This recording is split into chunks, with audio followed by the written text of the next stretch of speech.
Hi all, you're listening to the very first episode of Training Type 1, a show where I'm going to be explaining what training with type 1 diabetes really looks like and trying to give insight into how you can maximize your strength training results without putting yourself through too much and feeling too much of an outlier working against the system, and really learn how to use the system and use tips and tricks that are scientifically backed to your advantage.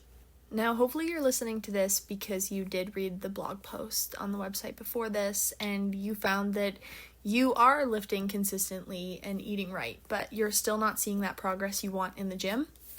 I would suggest you keep listening along to see if anything I have to say can help you in your specific journey and your type 1 diabetes experience.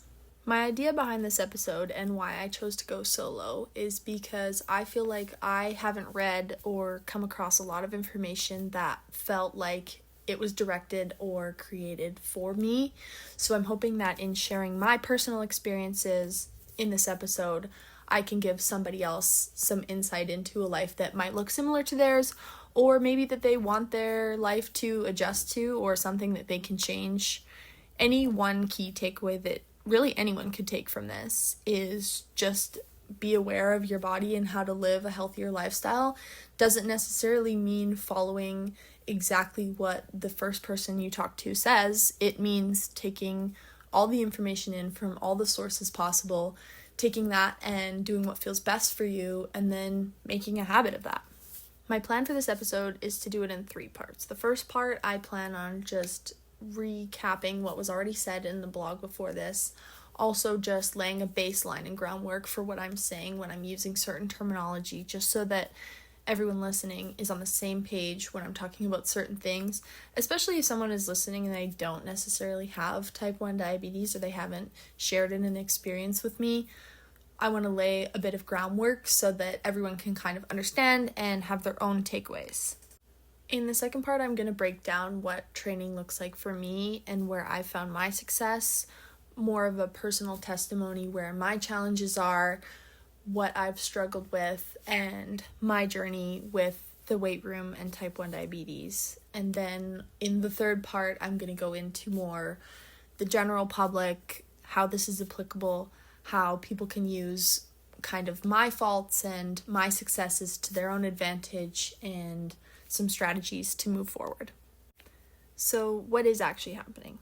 For those who don't know, people with type 1 diabetes don't naturally produce insulin. Insulin is the body's hormone that controls how you use energy. For people with type 1 diabetes, we manually supplement that. So we take our own insulin. And what this does is it changes the level of insulin that's in your body at a certain time because of when you eat and when you take insulin. It's not naturally produced by yourself. How this works in training is that there are different responses to different levels of insulin, and how your body will respond changes the way that your training will be effective or not. Basically, all this is to say that we need to be extra wary and extra careful of the conditions that we're choosing to train in. Whether you have insulin in your system, whether you just ate, whether you are planning to eat after workout, all comes into play, and it can really affect whether you're seeing the right results with your training, because you could be completely inhibiting all of your progress without even knowing. You could be eating right and exercising a ton, and it's all just because of timing and different issues with your own body's hormones that you didn't even consider, but that's completely stalling your muscle gain, your muscle loss, your fat loss, whatever your goal is completely affected by your insulin levels and a lot of other things that people without type 1 diabetes don't necessarily think about when it comes to training, and so that's why you don't see a lot of awareness about it, and you would be completely unaware had you not had this revelation. So my simplest explanation to this for anyone listening is that insulin is an anabolic hormone, which means that it helps your body build muscle, yes, but also fat if the conditions are right. So when your insulin levels are high, which for someone with type 1 diabetes means that we recently took insulin and we maybe took more because of the amount of carbs in a meal, or for someone who doesn't have type 1 diabetes, if you just ate, then your body is going to prioritize storing that fuel rather than breaking it down. So high circulating insulin makes your body rely on the carbohydrates from that last meal that you just ate instead of tapping into your stored fat, which would be how you would want to burn fat if that was a goal that you were looking at. Now, this is all to say, insulin is also not the end-all be-all to every single problem that you've had in seeing your results in the weight room. It's just one of the many, many factors at play, and can sometimes, in my case especially, be a big contributing factor and something that needs to be addressed, but also in conjunction with everything else. So it's not going to solve all your problems, but it definitely could be causing a few that you can prevent. And the hardest part about type 1 diabetes is that it doesn't go away, and it's often lumped in with type 2, but it's its own beast. Type 1 diabetes is something that will have to be managed for your whole life or my whole life, and it's not just something that if you ignore, it goes away, especially in the case of strength training and working out, because people who ignore their blood sugar and abuse their insulin can see results in the short term, but they are making long-term health consequences for them that are unavoidable and, in my opinion, not at all worth the risk. But also, they just don't have the payout in the short term that compares to the satisfaction that you could feel in the long term from getting your understanding early, putting in your work early, being consistent, and getting results that are deeply, deeply satisfying in the long term and short term as well. Now, a little about me to prove that I'm also not the expert and am very novice in this subject as a whole. I have had diabetes for going on 6 years now. I was diagnosed when I was 16, which is a really vulnerable age for someone who is just getting into athletics, just beginning to take sports seriously, and probably at the age where, most people would be starting to find their flow in the gym or joining a gym or starting to look at athleticism and being active as a crucial part of their life, but also something that contributes to their well-being. That was when I started to take sports seriously, when I was looking at training outside of my sport to contribute more to my sport, and so it was a lot to take on in the beginning, because now not only could I not follow in the footsteps of my peers, but I didn't really have any framework or any applicable learning that could help me look at how I was going to approach the situation with my differences and now my setbacks. Fast forward to 4, 5, 6 years later, and I still feel like I was diagnosed yesterday, but also in saying that, I feel like I've had diabetes my whole life. There are a lot of things that I wish I knew in the beginning, but there are a lot of things now that I feel like I know that a lot of people don't. One of these things in specific happens to be with weightlifting, strength training, working out in general. I play basketball at the college level, but outside of that, I also am a very frequent weightlifter and am no stranger to a workout, to cardio regimes, to lots of fitness that takes place outside of basketball. With diabetes and all that, I've used sport and training as a way to try and maintain my blood sugar levels and keep myself healthy overall.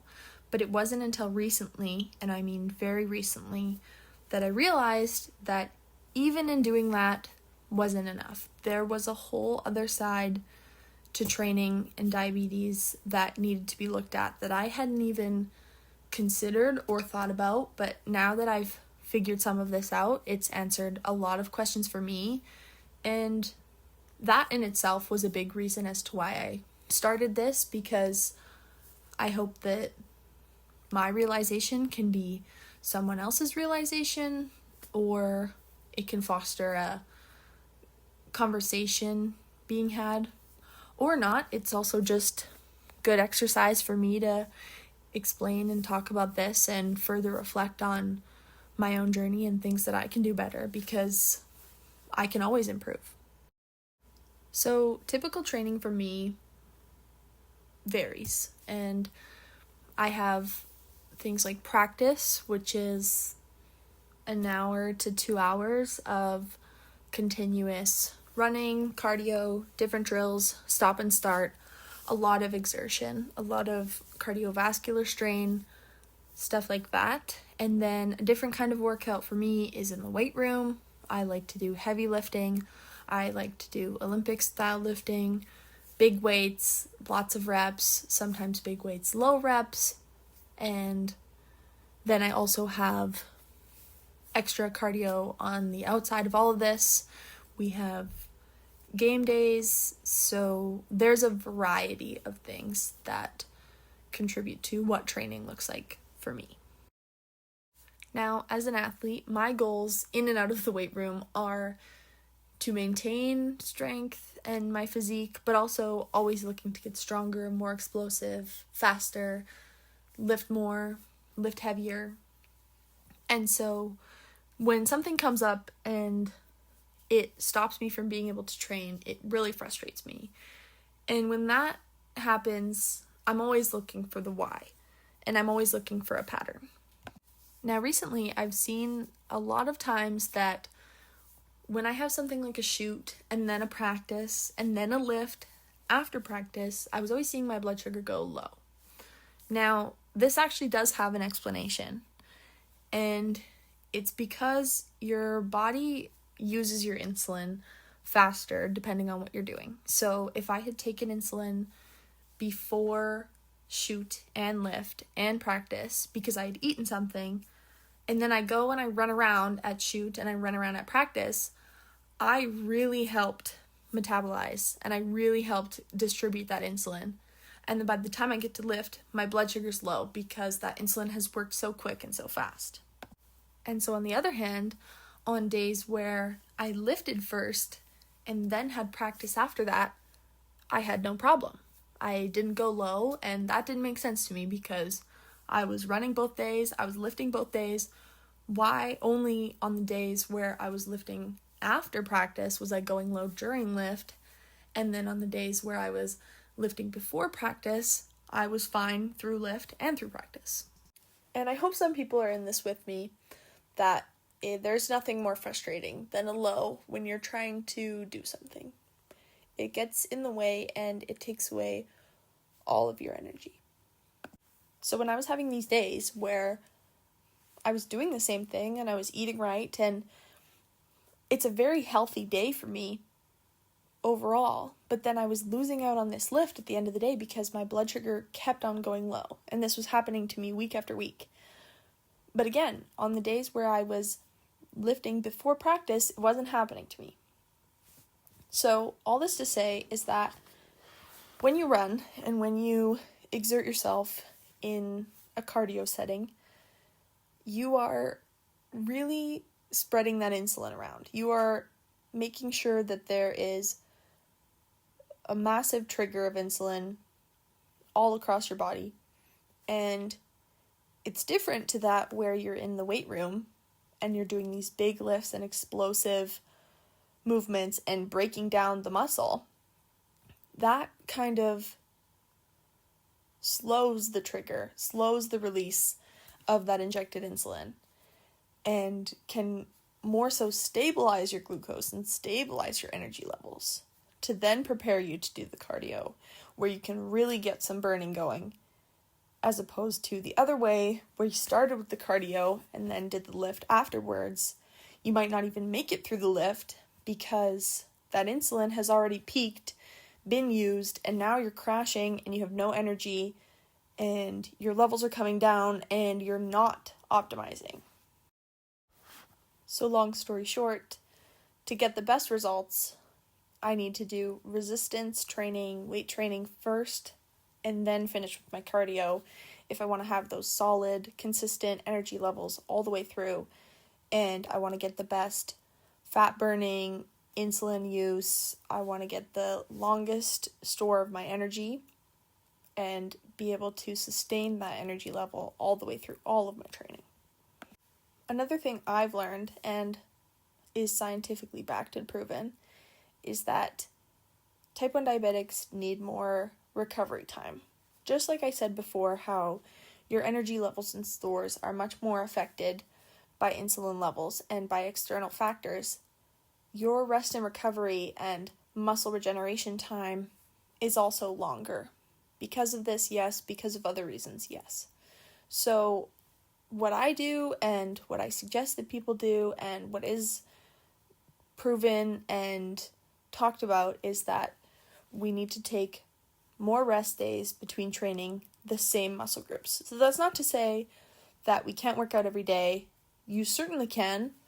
Just don't hit arms 2 days in a row. Don't repeat the same muscle group over and over and over again thinking, holy, like I'm getting so sore, I'm getting such a good workout in, I'm getting such good use. You're actually not recovering enough to let that muscle have the time to grow, which is just adding another level of difficulty onto something that's already hard because you're already training a lot. So there's tip number 2. Then another thing is that you need to maximize your load in one workout because, just like I said, we're not doing the same muscle groups day after day after day, but you still want an exercise that maximizes the volume and maximizes the use you're going to get out of one muscle group. Supersets are a great way to do this. You can still get your long rest, but that's not to say you can't do multiple things and then rest. So if I'm doing a big lift, if I'm doing a deadlift or a bench press or whatever my big lift is, I'll add a superset exercise, maybe an ab accessory. Then I'm waiting my 1 to 2, 2.5 minute rest. Whatever is best for you for rest is still up to you. You can make it longer, you can make it shorter.